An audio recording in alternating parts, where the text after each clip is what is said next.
Hello. Okay. Welcome everyone. Congratulations on making it to the last week of the class. If you are struggling to keep up with any of the assignments, please reach out to me. Okay, I can schedule a Zoom session with you next week and we can go through all of the feasibility analysis tool. Okay, it'll provide a lot of clarity. Everybody else, keep up the great work. We're almost done. Just get your assignments in by Sunday. I don't care how late it is. And if you need more time, just let me know. All right, Deanna. All right, well, welcome everyone to our last week of Spark. Week number 7, but for you all, it's week 8 because of the Thanksgiving break. So thank you for staying with us and joining us today. I have a couple of announcements before we start. First is that we are going to be having an Alumni Services webinar next Monday. It's going to be Monday, December 14th. Don't worry if you can't make it. It's from 11 to 12 a.m. I know it's kind of a weird time, but I had to work with the Alumni Services team's schedule. It will be recorded and there will be a PowerPoint as well. So that will all be shared with you. So what will happen is I will send this week an email to everyone that has the link to that webinar. Also information about Alumni Services, kind of introducing you to what that's all about. You'll get a reminder on Monday, and then after the webinar, we'll send out a link and we'll post it all in Blackboard as well, a link to the recording. So this is basically just to, if you've not done another program with us, number one, we're going to talk about other programs that we have to offer you, like what's the next step in your journey. We're going to talk about some upcoming events that we have that you can be a part of and how you can register for those. And then we're going to also talk about, now that you're a graduate of our program, one of our programs, and connected with us, what resources do we have for you that you can use right now or down the road? So we're going to talk to you about all of that and then connect you with the Alumni Services team. So they're going to actually, I'll be on and they'll be on, and they're going to run the webinar and they'll be able to answer any questions you have live. And then we'll share their email. And they are very, very good about getting back to you, probably faster than me, which is not, it's not too hard to be faster than me to get back with you, but they are very good at serving our alumni. So and usually if there's a request based on something we have not covered, but you need something, you send them an email and they will connect you with a network. If we don't have it to offer you, they'll connect you with another organization that might be able to help you with what you need. So I say all of that to say, if you cannot tune in on Monday from 11 a.m. to 12 p.m., which I know is kind of a weird time, then it will be recorded. You can watch it, ask all your questions, and connect with us if you need anything moving forward. How do you register for other programs? Just to let you know, right now, we are going to be announcing that a couple of our programs that were scheduled for early spring of 2021 will be postponed. I can't really say any more than that until the official announcement happens. But we have been just playing everything by ear based on you know, the wake of COVID-19, the vaccine, people being comfortable traveling, government, whether it's federal or local regulations. So we've been monitoring all that for our in-person events.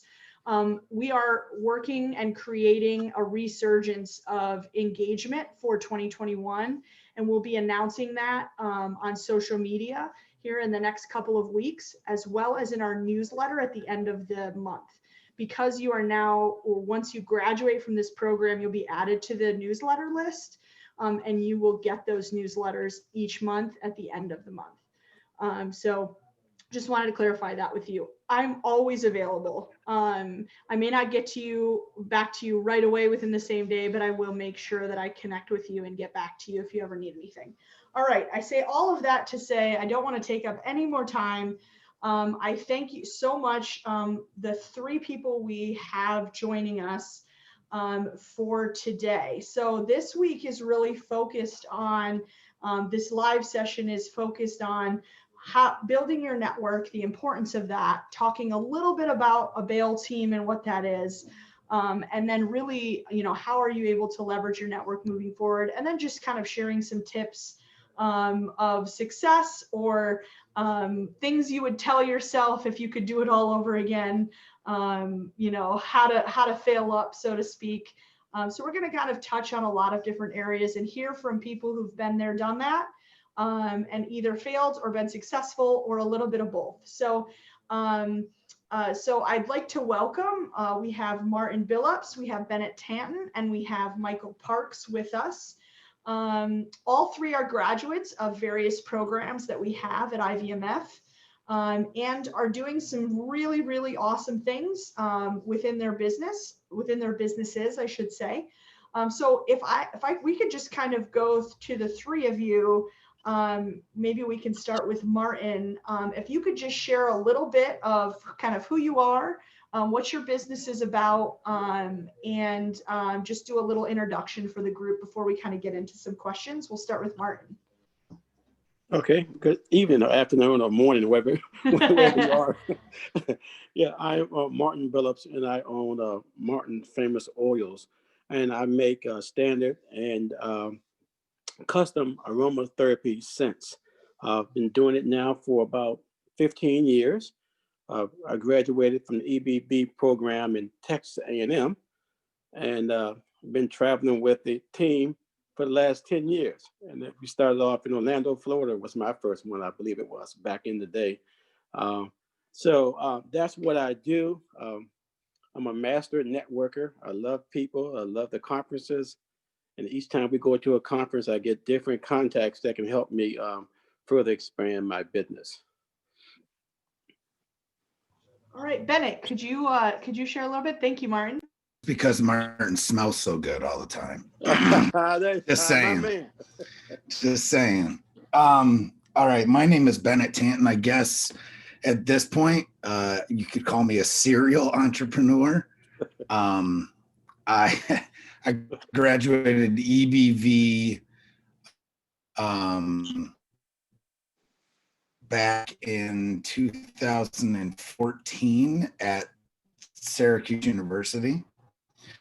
And my company then was a nonprofit since then, which is still alive and well and helping veterans transition to, back to civilian life. But since then, I've started and failed at a couple of companies, and right now have two that are running pretty well. One is Battle Site Technologies, which is an EBV company too, just partnered with another guy from EBV. So when you talk about networking, you meet some amazing people in this program, all the different programs. And then the other one is a publishing company that I just started earlier this year. Actively mentor people all the time and just try and make the world a better place and make veterans as successful out of uniform as they were when they were in. So. And I do have to say, just to add on to what Bennett said, Bennett is local to Syracuse, and he helps out a lot with our EBV program throughout the week, kind of mentoring and talking to our EBV students. And Bennett is very honest when he says he started and failed in a lot of areas, but he's been very successful in a lot of areas. And so I think that we can learn a lot from failing. And I know we've talked about that before. And one thing that I appreciate that Bennett does is he is very humble in talking about his successes, but also very honest in talking about his failures. And so I appreciate the perspective that you can bring to that, Bennett. And we'll get into that a little more as we go through this session. Michael, thanks for joining us, or as I call him, Mikey. Why don't you introduce yourself? My name is Michael Parks, aka Mikey. I am a photographer, professional photographer here in Atlanta, Georgia, a former Air Force vet. My first experience with the IVMF was through the EDGE conference about 3 years ago in Dallas. After that, I went to Asher Deanna and introduced myself before the last day. It's like, hey, I'm a photographer. You guys have a VWise conference coming up in Atlanta in like 6 months. You know, I'm part of the alumni. Use me. And we talked about it. And I did my first shoot there with them, which came very successful. And then later on, I went up to VWise, was it Buffalo? And also I went back to Edge this year past. So I've been with them shooting. So now I just travel with IVMF doing their conferences for them. I knew I recognized you. I will say, I'll add on to Michael, is that that's very true. The very first Edge conference we had in Austin in 2018, he literally walked right up to me as I was in the back of the ballroom. He stood right up from the table in the middle of the main session, handed me his business card and said, I'm Michael Parks. This is who I am. I'm a photographer. I can go anywhere and do anything. Check out my work. I'd love to give back. I'd love to be a part. I'd love to take some photos for you in Atlanta, and did his research. So we looked into him, but it was not hard. And Mikey has become part of our team at IVMF. He's done already 2 VWise events and 1 Edge. And so here we at IVMF like to practice what we preach. We want to give you business as much as we want to help your business succeed. So if you have a business that makes sense for things that we're doing, we will hire you. We hire military spouse. We have a military spouse right now who provides a lot of our swag right now, stuff we all get, right? For our residency programs, you see those tote bags and you see those water bottles and the branded hand sanitizers and all that stuff at our conferences.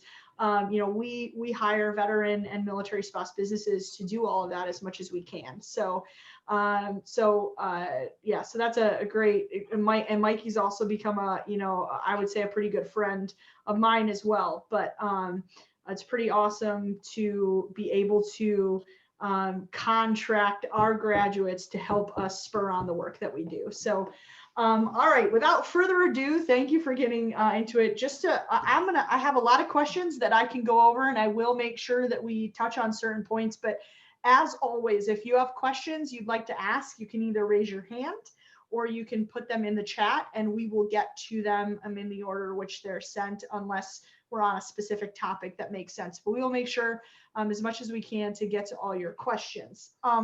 So first of all, I'd like to ask the 3 of you, if you could talk a little bit about personal development, both as an entrepreneur and as a professional. How do you best leverage resources to help shape yourself and or your company? Or if you'd rather talk this point, are there specific resources that you've utilized that have become essential for you as you've tried to develop yourself? Why don't we start with Martin? Okay. For me, coming to this conference is a gold mine. It's just a complete gold mine. When I check in the hotel, I'm looking at people's shirts, badges, meeting and greeting, finding out what they're about, what they're doing, how can I help them, number one. Then I find out how they can help me. Just the networking that you guys do all year with the social media and all the events, it's just gold mines. You can't go anywhere else in this world and get that type of resource handed to you in your lap as IVF does. And that's where I really make my move at the conferences. And you know that, Dina, when I come to a conference, I'm on fire. You know, I come in the door, it's just a ball of fire, because I know what's there. And those 3 or 4 days will fly by. So you really got to have your game on, because it happens so quick and you don't have a lot of time to be playing around. And so for me, I find out who's there and what they're about. And I try to meet every single person that's at that conference to see how we can help each other. And I find that we're all at different levels. And there's some very, very smart people in the program, as well as the speakers. And I just take advantage of the knowledge that's at the conferences and social media. That's where I really make my move. Thank you. Sorry, I was admitting someone into the class. Thanks so much. Bennett, what about you? Yeah, so I totally agree with Martin. But on top of that, I think, all right, so a lot of experts will tell you that the biggest things that you can leverage are money and time, right? But I add one other thing to that, because if you have money, you can buy people's time, right? So the biggest finite resource that we have is energy, meaning you can only spread yourself so thin, right? You can only delegate so much to employees or other things. There's just things that you have to deal with, or you at least want to be there, right? So really, it's figuring out a way to balance your energy budget, meaning your energy budget. That also includes, eating right, getting enough sleep, which I know is I say enough sleep, but that's a really hard thing to do. But you have to make it a priority, or else you're gonna die. Meaning, you're not gonna be able to think straight and all those other things.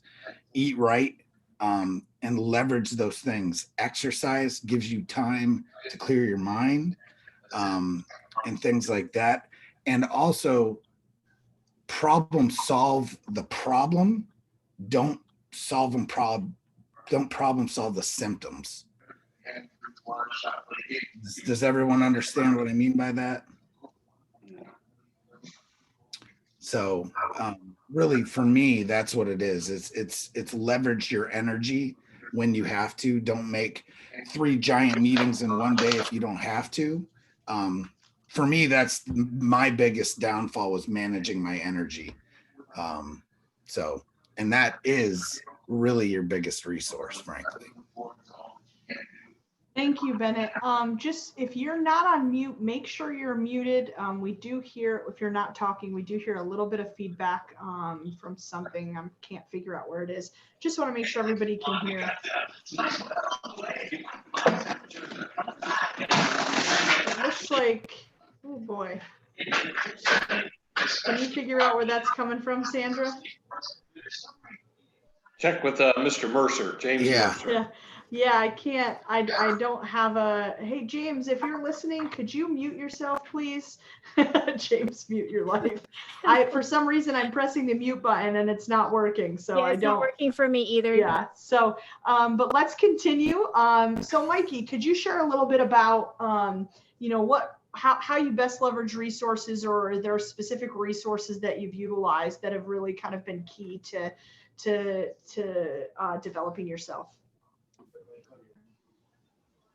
Yes. So what I've done is I've actually followed the IVMF model.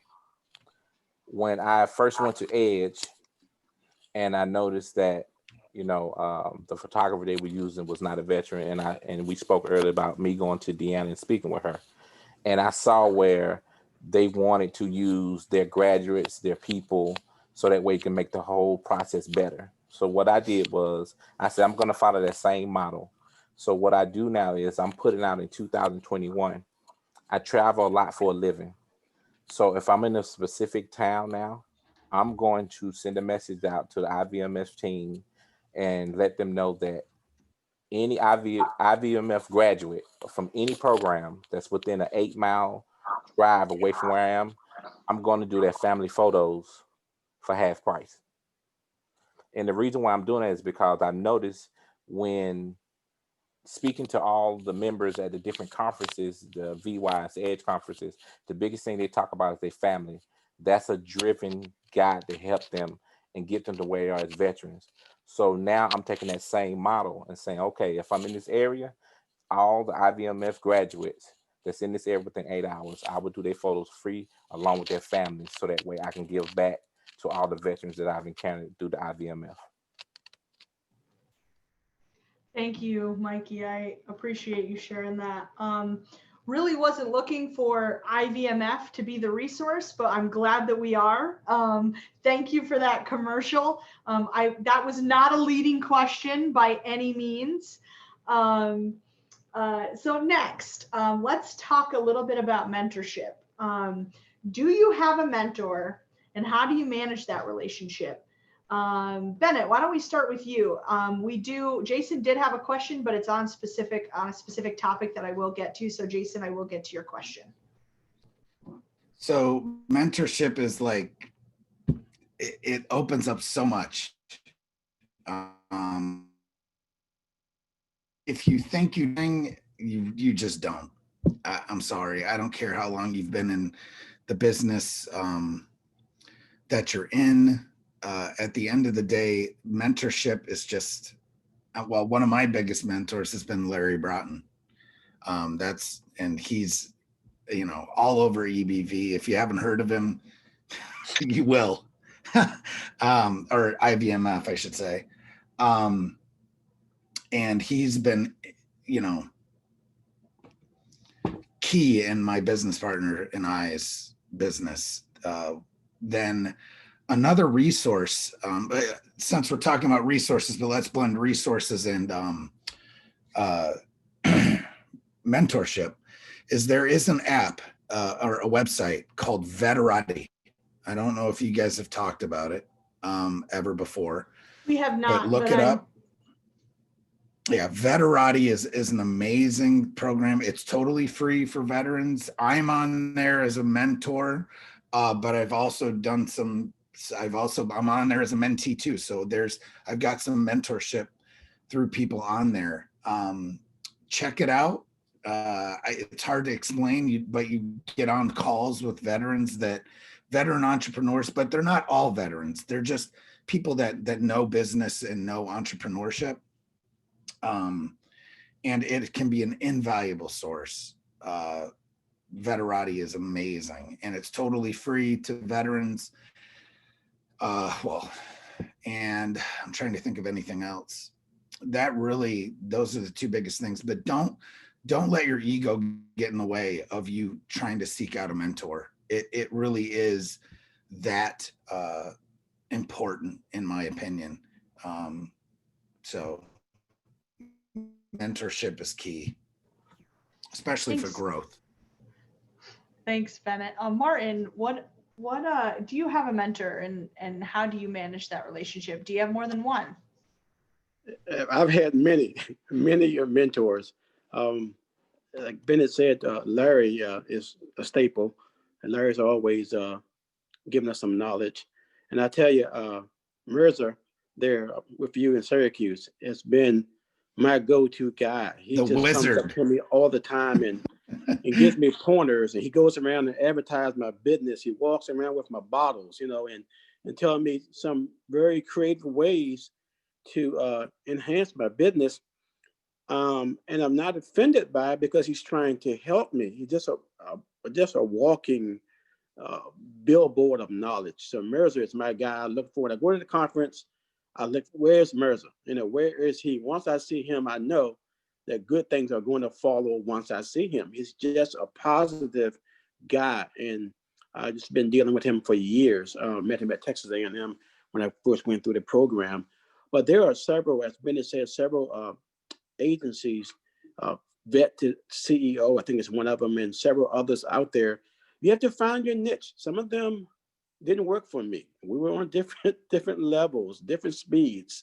But there are many there that I can't think of now, but I can email you the contacts that I have. But a mentor is priceless. I know I've met one in California I never met. She did my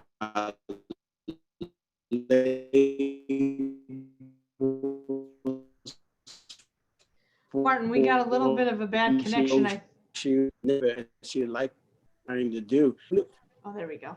It's priceless, and people will see your personality, and it said they'll find your energy, and Martin, I think we're having a little bit of a networking issue with you right now. Hey, Martin, I think we're having a little bit of a networking with you. That's okay. No, that's okay.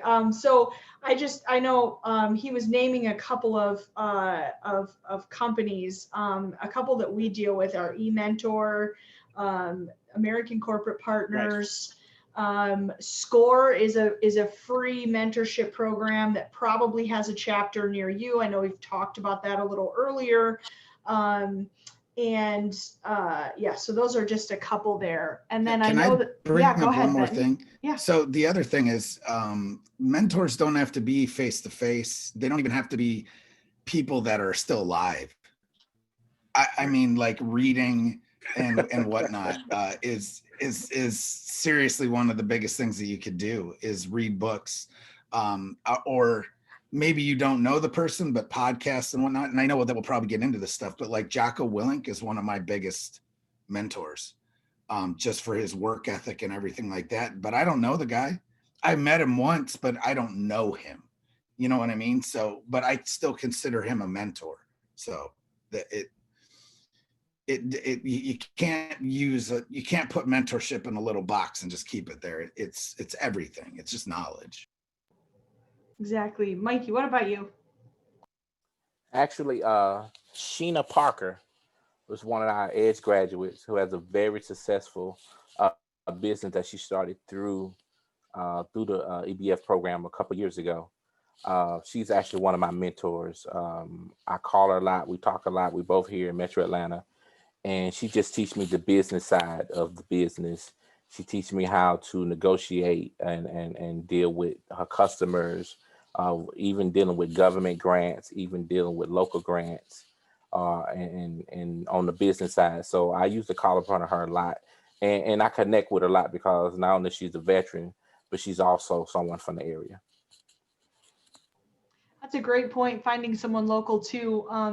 I know that, and I think maybe not in, I know we met with Ken Davenport a couple of weeks ago in one of our live webinars, but I don't know if we discussed this sometimes I get the cohorts mixed up, but I think in one of the cohorts he was sharing that, that he always tries to have two mentors that are alive and well. One is someone who is an encourager and kind of close to him, that he knows and has a relationship with, is a friend, but also someone who can celebrate with him, who can be sad with him, who he can complain to. But then he also has someone who is completely objective and not related to the business and to him at all.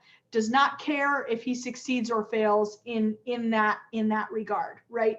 And so I just found that very important, having someone who is not emotionally connected to you or your business, that can give you the feedback that you need when you need it. But also having someone who can be the mom or the dad or the grandma or grandpa encourager when times get tough for you as well. Let's see. I just wanted to make sure I'm not missing anything. Just a little plug to Sheena Parker. Her book is amazing if you haven't read it. I did not know she had a book. Your Business is Waiting. Have you? Yeah. I'll see if I will look it up and share the link in the chat. Awesome. So Bennett, let's come to you again and talk a little bit about, you mentioned that you had some businesses that failed, right? We're also going to ask Martin and Mikey as well, but let's talk a little bit about, and we'll start off with Jason's question that he had. He was wondering, what business did you fail at, and what did you learn to make your other businesses more successful? So my first actual, besides I'm the kid with the paper route, mowing lawns and all that stuff, right? Like that entrepreneurial start when I was a kid, my first business was a security company. It was a security company and I also practical gear, right? Well, not knowing any business other than, how to get the stuff and how to sell it, not knowing how important a name was and doing research on whether that name was trademarked or copyright, had copyrights on it, bit me in the butt bad. Like literally one day I got a company it was because of a name for a company that didn't exist anymore, but they had bought. Either way, I went into this long legal battle, right? And instead of just pivoting, rebranding, and keeping going, because who knows what that company would look like at that point, I drove it into the ground because I fought this lawsuit because I thought I was right. Instead of looking at the business as an asset, I looked at it as like an assault on my personal, on me, right? So with that being said, that business was an absolute failure because I just chose to drive it into the ground, but it was pretty successful at the time. So that was my first serious failure. And talk about, thousands and thousands, tens of thousands of dollars that did not need to get flushed down the toilet, literally. Trying to fight. It's like I was like, this is my David and Goliath moment, right? And it did, and Goliath won. So with that being said, really what it comes down to is this kind of goes right into your bail team. It's so important to have these things in place that are checks and balances for your ambition. Is just because it sounds good doesn't mean you should do it. A lot of times, especially with a lawyer, I won't do anything now without running it past my lawyer. That costs me a lot of money, but it also keeps me out of trouble a lot, because we also ran into this with my newest business, Battle Site, is we had come up with a completely random acronym for a name of a product. And doing a cursory search of the internet, there's nothing like it. Plus, we're like, it's an acronym. How many people could have this? Well, next thing I know, we get a cease and desist letter on using this name for one of our products. And then we talked to our lawyer, and he's like, well, you'll win. The problem is you're going to dump $100,000 into a lawsuit to just maintain your name.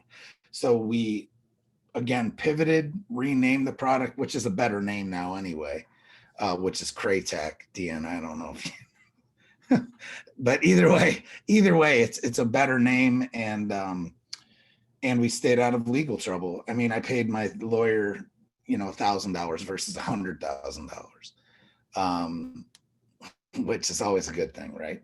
So the other thing that can run into, especially if you have online stuff and you do a lot of online marketing, Instagram, Facebook, all that stuff, is pictures and rights to those pictures. Never, ever, ever, ever, ever pull a picture off of the internet without doing any kind of research and putting it within a post, because it'll bite you. At some point, it's going to end up biting you. It's going to catch up to you. Had that happen too. So I have more stories than you can tell, but those are just a few that come to my mind quick. So thanks, Bennett. Martin, what is something that, so in talking about failure, right? What is something that early on, maybe a big mistake that you made that you were able to overcome, and how did you overcome it? I think early on, I had a commission. I was selling on commission. And one of the guys, I wanted to sell so bad. So I'm going to leave it here, sell it, and I'll come back with a guy. And I lost all my product. So I didn't have a contract. Can you say that? Like a gentleman's handshake. Can you say that one more time? You were just a little glitchy there. Just want to make sure we get that. Oh, okay. Yeah, I sold to an owner on commission. And he went out of business. So I lost all my product. It was only a few dozen bottles at that time, but I learned a valuable lesson not to do that again. So that was the only time I got bit, and I haven't gotten bit since. Wow, that's crazy. Thank you for resharing that. I appreciate that. Michael, what about you? What is something that a mistake that you made early on that you were able to overcome, and something that you could tell yourself, don't do that again? Yes. Basically, can you hear me? Okay. Basically, I started trying to be a photographer without going to school, getting formally trained. And when I first started going to, when I first started doing photography, I thought in my eyes that it was great work. It was great work. And some people said it was great work.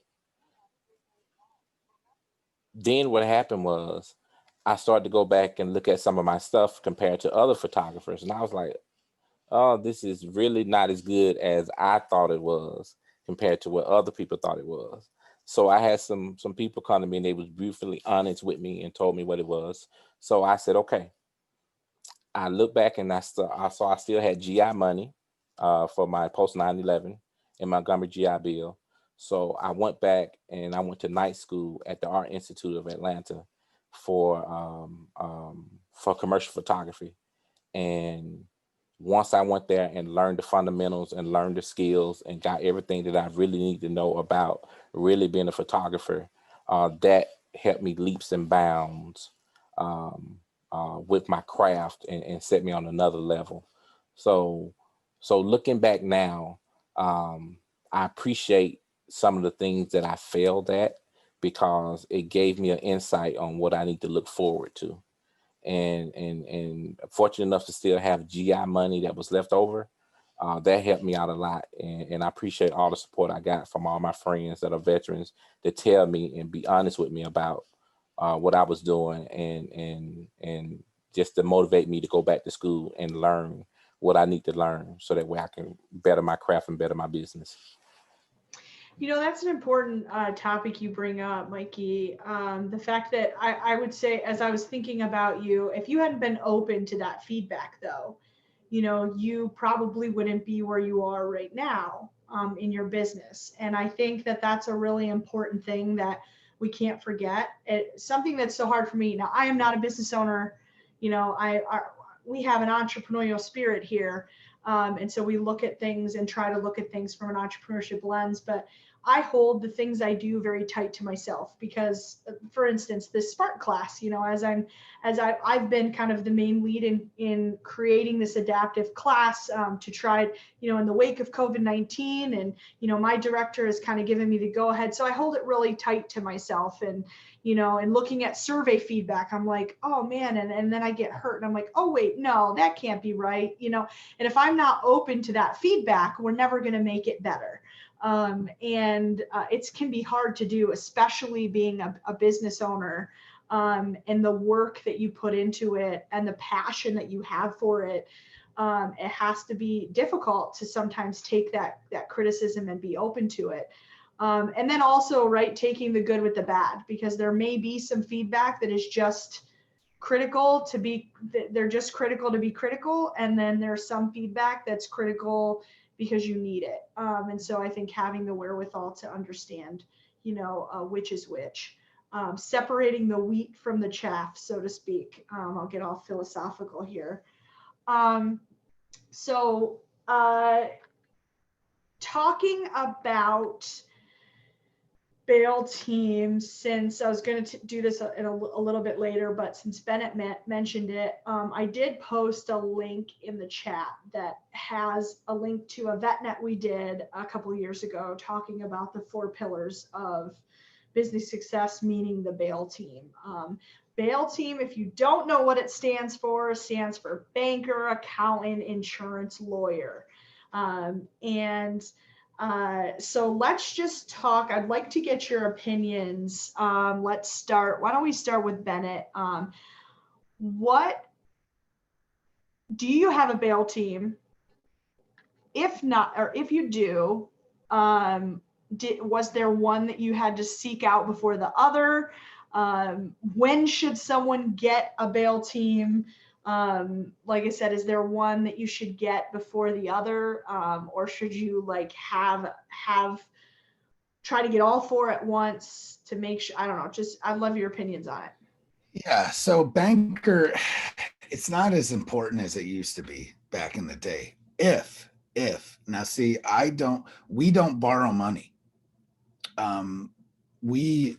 The businesses that I'm in, I've either self-funded or we funded them different ways. We never had to get loans. We never had to go to a bank and say, hey, I need $10,000.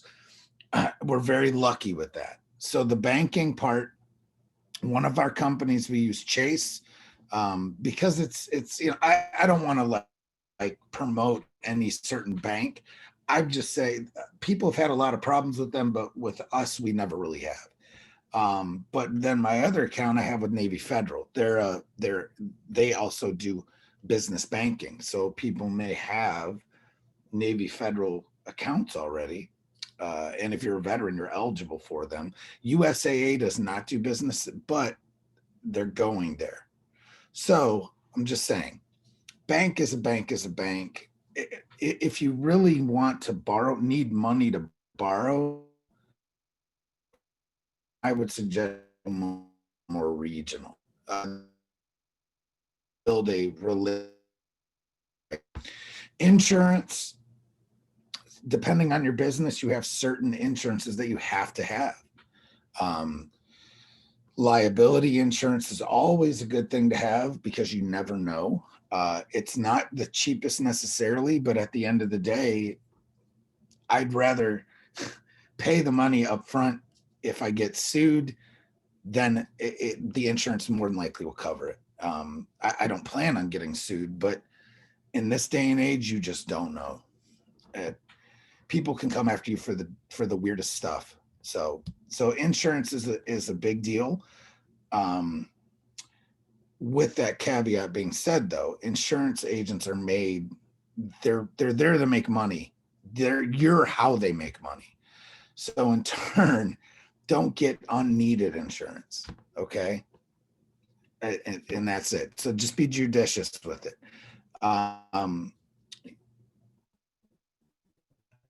Accountants will pay for themselves in gold, literally. You get the right accountant, get an accountant that specializes in business, because they will find things that for you to deduct that you could never thought you could deduct for, because this is their job. They know the tax codes, they know all this stuff, right? I'm not an expert at taxes. I know a lot about it. But at the end of the day, accountants pay for themselves for sure. Lawyers, probably the most important thing that you could get a hold of in a bail team, in my opinion. Just because, as I said earlier, I've had plenty of legal battles. But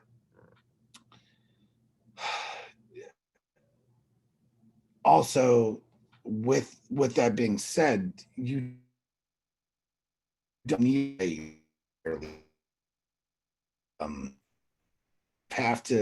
you kind of have to go by self-gauging. If you think that you can handle this a little bit, like with accounting and doing your own taxes, then by all means, go do that. Use this out there. Bennett, can you say that again? Your connection was breaking up. You were saying to use. Why don't we move while he's a little frozen? I'm sorry, Bennett. Your connection was frozen there. Why don't we move to Martin real quick, just to talk about, Martin, is there any person that you found on a bail team that's been critical to you? And if so, which pillar was that? For me, it was Kiva, the Kiva lending organization that partnered with IBMF some years back. Again, Mirza turned me on to Kiva as well. And Kiva, for those of you who may not know, I think now it may be up to $10,000 that they will, you can raise money. They will send out your requests all over the world for people to loan you money, and you pay it back in small increments. kind of gives you time to get on your feet. I used them twice and paid them back, and I'm in good standing. And I can also go back again if I need them. So it was 0% interest. So that's the way to go for me. It was Kiva.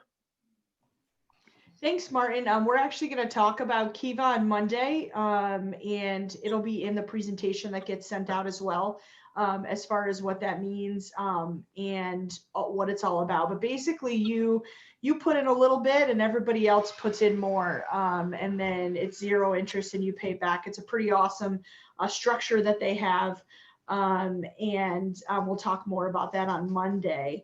Mikey, is there a pillar of the bail team that you've utilized for something specific? When should you go about getting one?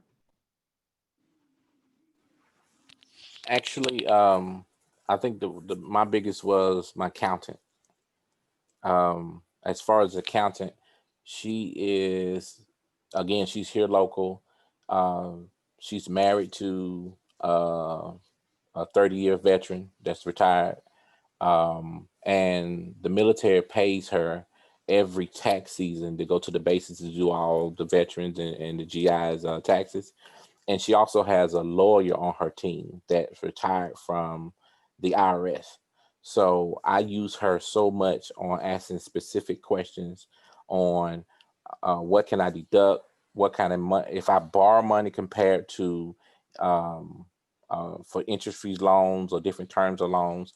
Her whole team just go over everything with me and tell me what's going to be beneficial to my business and how what it's going to take for me, whether or not how I was going to pay it back, the increments I was going to pay it back, how much should I borrow if I need to borrow. So I lean on her about 80% of the time when it comes to any questions about any finances, any grants, any type grants compared to loans, short-term loans, long-term loans, and also filing my taxes. Yes, that is actually a really good point. Right at the very end, you saved it to the end. Taxes, also to file taxes. That's probably one of the driest days we have in EBV at our residency course. So we go over the tax and accounting day. One thing that I know grads have also said in the past is a lot of times they haven't sought someone else until they needed them. And that was something that they wish they had not waited for, because they've paid more for that service than they needed to because of the immediate need. They've been duped sometimes by certain companies because they needed it right away and didn't have time to find the best fit. So those are a couple of things to kind of be on the lookout for. Once on Monday, once you get connected with our alumni services, that's a great first step to start. So if you need an accountant, lawyer, recommendations, what services we'll talk about, some of the services that we'll offer will have to do with your bail team, at least to kind of get initially started. But I did share in the chat. I can share it again if you'd like, because it got split up a little bit, but we have a grad who actually was on our very first Spark week 7 webinar. Her name is Crystal Wambaki. I just figured I'd put her out there. She's a grad of our programs, and she's a military spouse, and she is also a certified bookkeeper, accountant, you name it. She can do it with numbers, and she does a lot of training herself. Get connected with her. It's crystalwambaki.com. I'll re-put her link in here too. She loves to either connect you. If she can't get you connected right away, she can connect you with another accountant that works for her. So pretty awesome stuff there. All right, let's go on to another question. So let's start with Martin on this one. How did you go about building your brand? And I know this can be like a whopper of a question, right? But how were you able to build that brand 10 years ago, right? What were some of the first steps that you took in that? For me, to get my own clothes, my own hats, and my own shirts. And I branded myself everywhere I went. Then I got on social media and I kept wearing, my shirts, my hats, and it caught on and, with my fragrances. So I was known as Martin's Famous Oils by my shirt.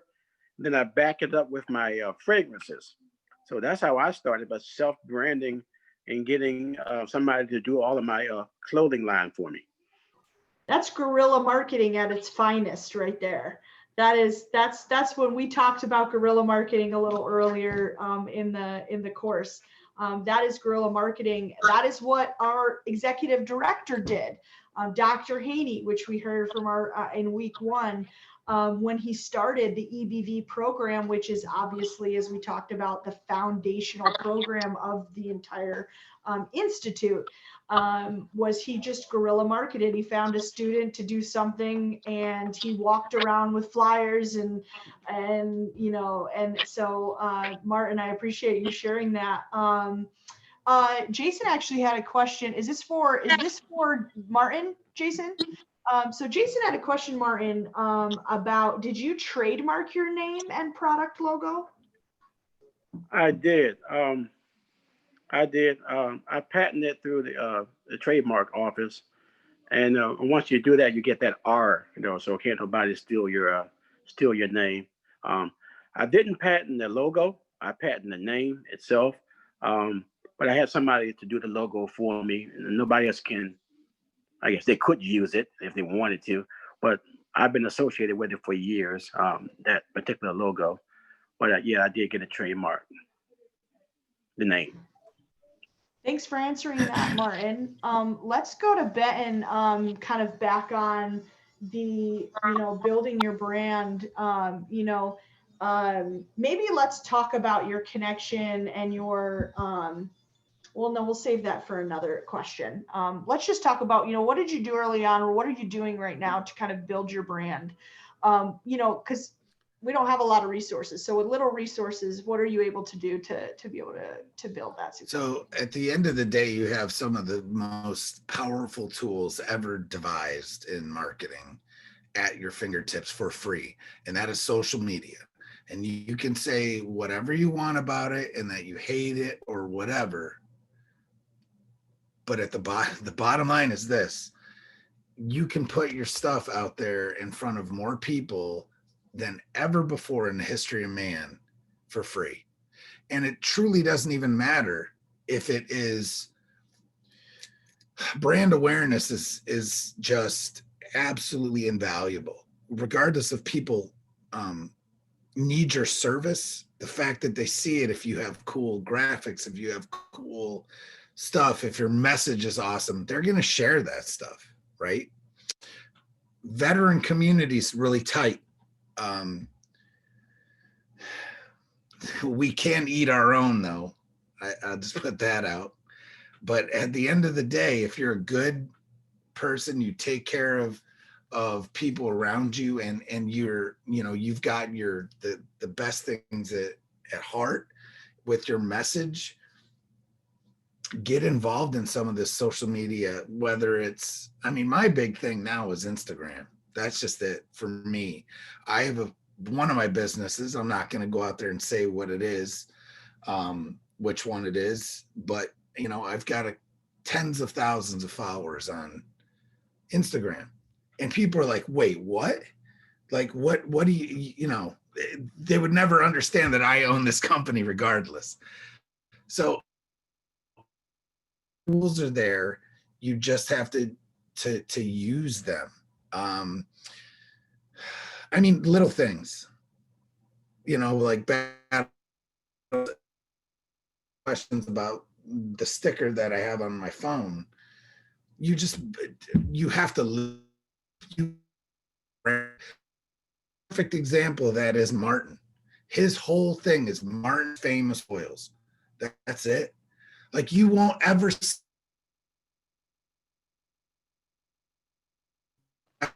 I don't even know if we're going to church or not. At the end of the day, Martin has got Martin Famous Oils everywhere, and that it's your life. This is your business. You are your business. So market accordingly. It's not shameless. It is shameless product placement. Just do it. They do it everywhere. commercials, TV, all, just do it. There's nothing that's cheesy about it. And you know what? If it's cheesy, then they're not your customer. That's kind of how you have to approach it, at least in my. And I would agree my with point of view is get it out there. Yeah, and I would agree with a lot of that, Bennett. I think that, for instance, look him up. You should, Body Aqua, Sherman Williams. I'll put his link. He is one of our grads. He was a lot like Martin in what he had done with his kind of guerrilla marketing. I mean, he walked around. I thought he was crazy in 2018. I was like, who is this guy walking around? I mean, he has all the shirt, this hat, he's got his drinks. He's walking around to all the Edge participants, handing out these free drinks. He is now on stores in Walmart. And it just happened a couple of months ago. And so I think that, you put in that work in that way, and it's showing now. He didn't have Who a was lot at of the last resources. on coffee or something like that? What was that? Who was the coffee guy at the last Edge? Devil Dog Coffee or Devil? Devil Dog Coffee. Mm-hmm. He's the same way. Everything, Devil Dog Coffee everywhere. Mm-hmm.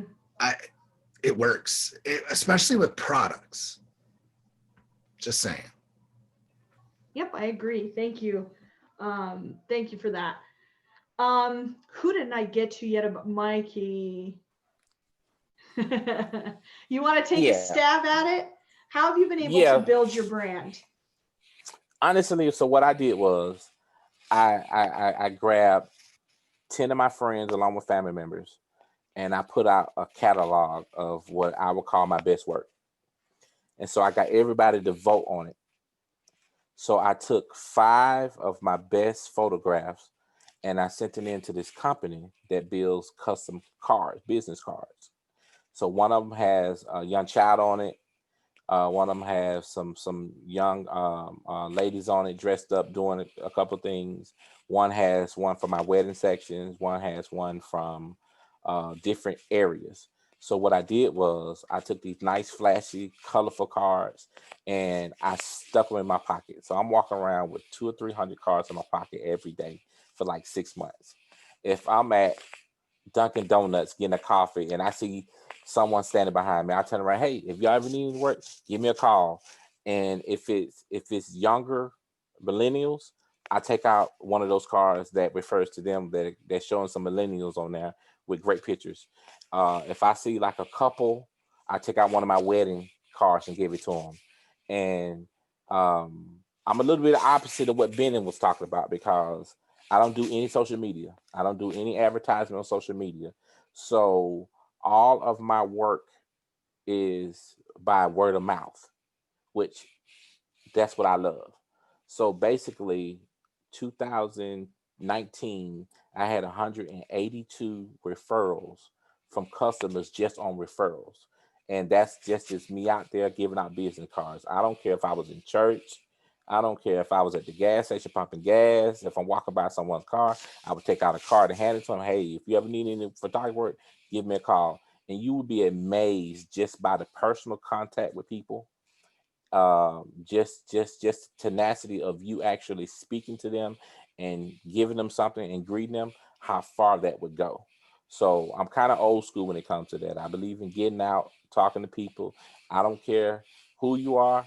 If I will randomly see you and I will give you a business card. So that way, whenever they think about photography, hey, you know what? This guy I saw at the gas station the other day, he gave me his card and we need pictures. And I get calls, at least 5 or 6 calls a day off of nothing but referrals of me out there giving out business cards.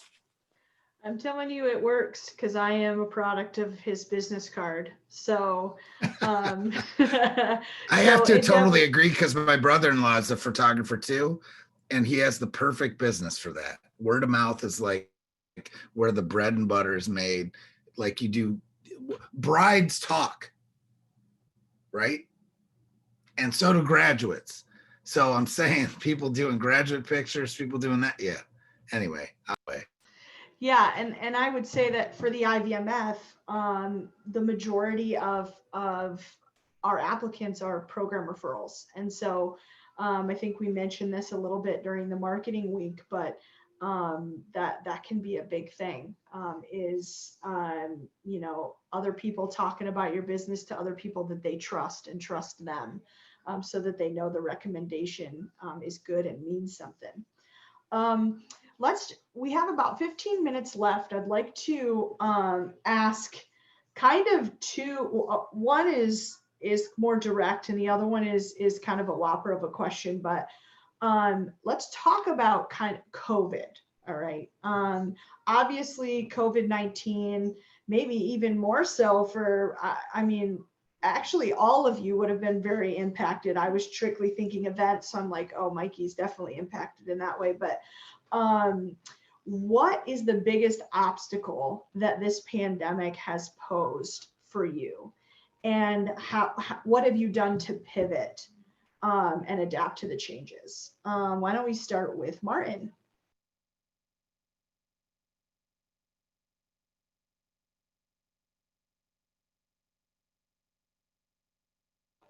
While he's figuring, oh, sorry, there you go. Oh, you were almost unmuted, Martin. Why don't we, while he's figuring that out, we'll go to Mikey. Mikey, why don't you answer? Okay, so after we left the EDGE conference in March, that's when COVID hit big. And my business went down from maybe, I think down to like 90%. I lost customers because of, you know, from like March until like August. And so what I started doing was I got an idea from one of my friends, and it's been all over the internet with different people doing it now, where another photographer, myself, she would hit social media and let people know, hey, we're two great photographers. Here's some of our work, and we're going to be in the neighborhood. All we need you to do is get your families and come on your porch, and we do a drive-by and do portraits from the street while your family are at a distance on your porch.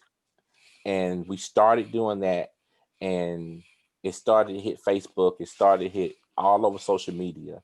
And it got to a point where we actually had to start turning down people every day because we had so many people that still wanted to get portraits. And then another thing that actually that helped us out was because of the high schools couldn't have the high school graduations.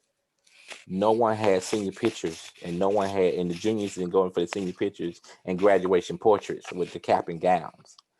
So immediately when the pandemic started to downside a little bit, our business quadrupled because people saying, well, my son or daughter is a junior now. We want to go ahead in case another pandemic hit next year. We want to get their cap and gown pictures now. So now every day I get off work and I'm at the studio or I'm in a park somewhere we have cars lined up for senior pictures for next year, just in case something happens. So for the photography business, it was a bit downfall in the beginning, but people started to get creative. Families started to get creative. We started to get creative, and now our business has quadrupled. That's awesome. I appreciate that. You know, it's just been so scary lately. Jason, I see your hand. Let's have Martin. Actually, Jason, why don't you ask your question? It's probably on this, and then we'll go back to Martin. That was just a clap. Oh, clap. That's good grief. How many times have I been doing this class and I don't recognize a clap over a hand raise? Apologize. Martin, so what is the biggest obstacle that this pandemic has posed to you, and what have you done to pivot and adapt? If for me, I do a lot of outdoor events, festivals, flea markets, and barbershops, beauty parlors. That's where the people gathered. And so when people stopped gathering, I had to pivot. So what I did was I knew everybody was at home every day on their phones. I started doing more videos, Instagram and Facebook videos. Some of them are funny. Some of them have music in them. I use the IVMF sometimes to put them in my videos, at least the name and some photos I took from the conference. So my business has really picked up. More people know about me now because they want to be entertained. So I just start entertaining them by doing videos. That's what I've been But doing. it's building your brand as you go through it. So yeah, that's a good point. Have you made sales online? Are you doing anything online? I am doing some online. More local people who've been wanting to buy, now they're starting to buy. They keep seeing my name. They keep seeing my face. They keep seeing the product, like Bennett said. They keep seeing it, and they word of mouth. I keep hearing about you, Martin. Let me try some. And the word of mouth gets out there, and it's on fire right now because of the videos of my exposure that I put on social media. That's great. Thank you. Bennett, what about you? So multiple businesses. So I have a little bit of both. So the coaching, like peer support stuff has been like booming because people are active online. They're able to, some of them don't have to go to work as much necessarily, or some of them, frankly, are unemployed. So they decided to start their own businesses. So they come to me and say, hey, how can you help me? Right. So that business has actually ticked up a little bit. Battle site, we had to pivot. We decided to pivot initially, and we made a ton of hand sanitizer because that was something that we saw a need for. So we partnered with a distillery that was able to make alcohol for us. We partnered with another company that we were able to get the aloe gel, and then we partnered with another company, and basically the biggest company that we sold, but this is a veteran connection, we sold our hand sanitizer to the biggest customer we had was Coca-Cola. And that's because the director of procurement for Coke Northeast is one of my personal friends, and he's screaming like, we need hand sanitizer. So we were able to do that, sell that. But then what that allowed us to do from the money we made from that is we donated the rest of the hand sanitizer that we made to first responders, firefighters, police, all that, just the whole gamut in the Dayton, Ohio area, right? So we donated to, I think, almost every single department in the Dayton area. Then because like Martin had said, trade shows and things were all canceled.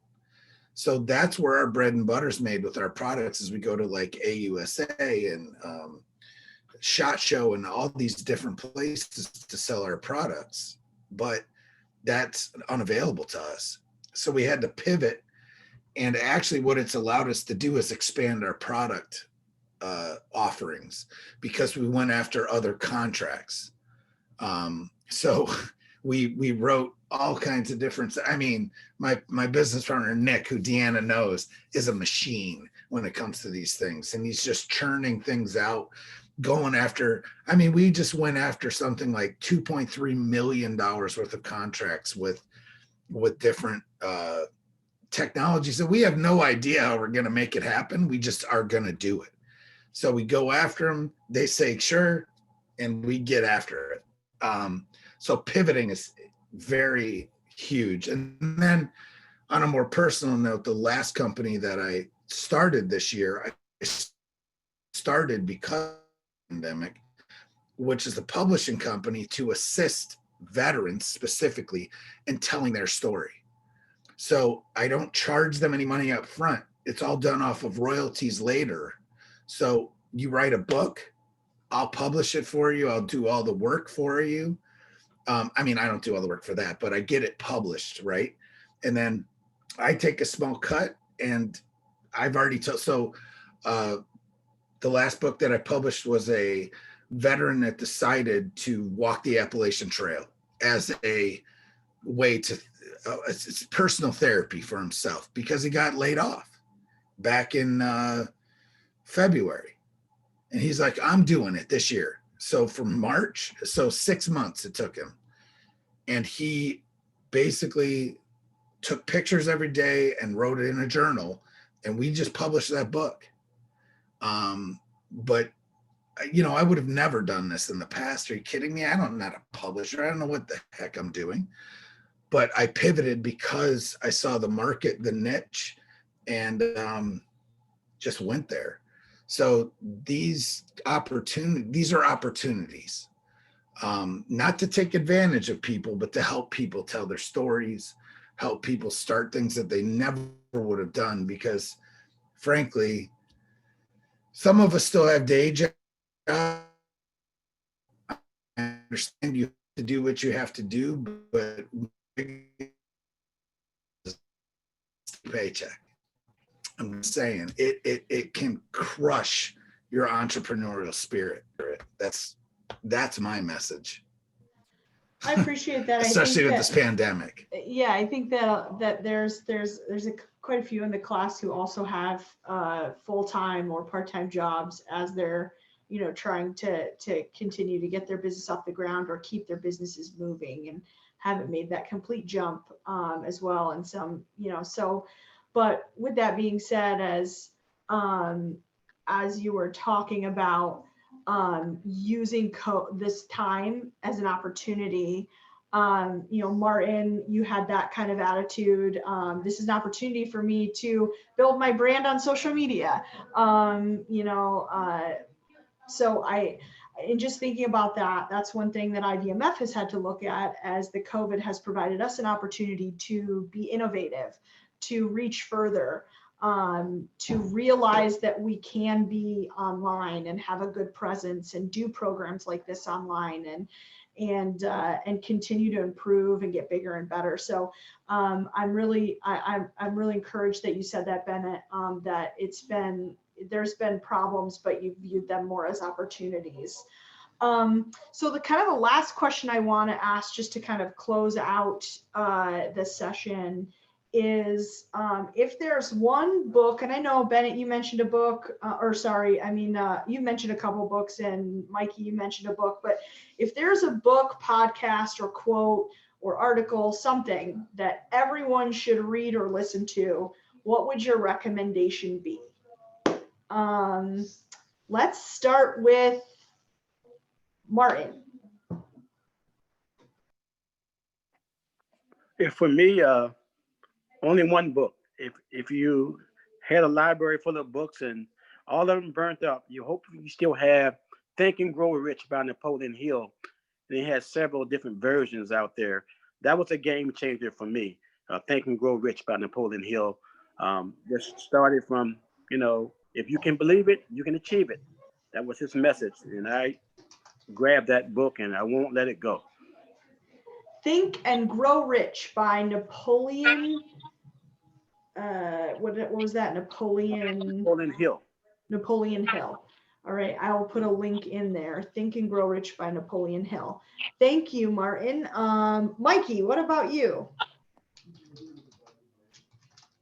Personally, because honestly, I don't like losing money where I don't have to.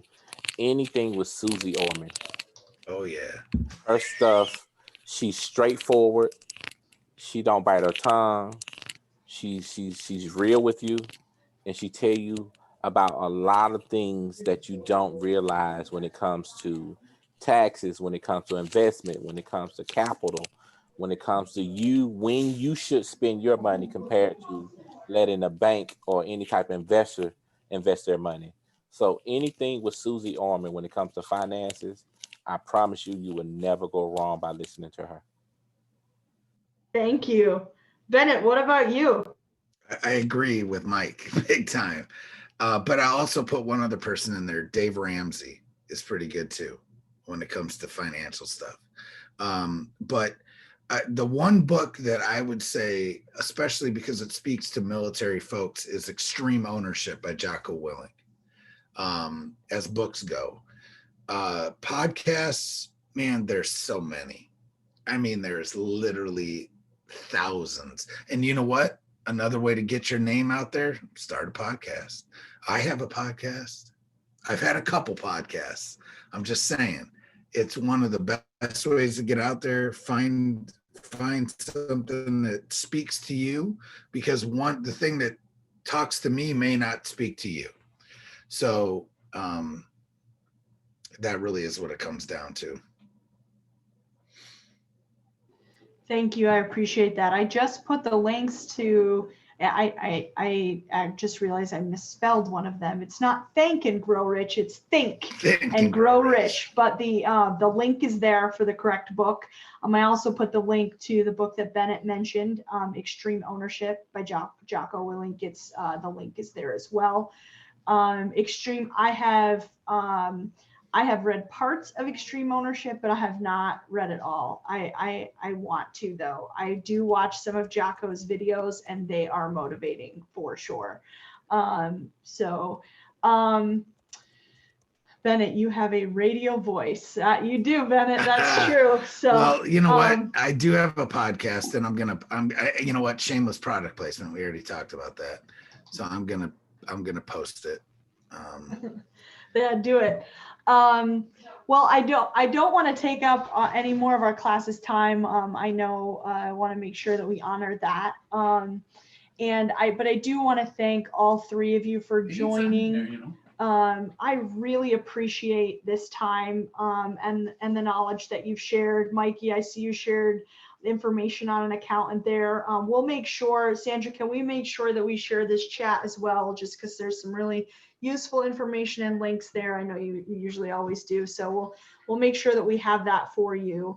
Martin, thank you so much for joining us and sharing a little bit of your story and some advice. And Bennett, really appreciate some honesty when it comes to things that you didn't do well, but also had some great successes. And Battlesite is doing some really good things, and they are really growing. So I'm glad that things are moving there well. To everyone else in the class, I said it earlier, but just want to say thank you again for being with us, for staying with us for 7 weeks. 7 weeks plus one. I hope that what we have been able to offer has helped in some way. You will be getting an email from me that has information about next week's alumni services webinar, as well as a link to post-program survey. I really ask that you take time to do that. We're really looking, we're starting going to be offering this class to a larger veteran and military spouse community in 2021, and we really want to make it the best it can be. So the more open and honest feedback you can give us on that survey, we will take that to heart and we will make the changes that are needed. Be as honest as you want. We want to improve it, and I don't take it personally. So again, I appreciate you being here. And Alan reminded me of one thing, is that you are going to be getting a certificate in the mail, a graduate certificate for this program. We'll be mailing those out. I will be mailing those out at the end of next week, so you will get them before Christmas. I can always provide you a digital copy as well if you need it, but you just need to request that from me on a separate note. So I say all of that to say, again, thank you, Bennett, Martin, and Michael, for joining us. I really appreciate your time and being here. And again, thank you so much to all of you participants in this course, and Sandra for the work that you're doing. Don't forget to turn in your homework. Connect with us if you're having trouble. We want to see you across that finish line. And then for those of you that can join us on Monday, I'll see you again on Monday. And if not, we'll send out the link. Thank you all again. I appreciate it. Bye-bye. All right, Bye-bye. good luck. Have a good night.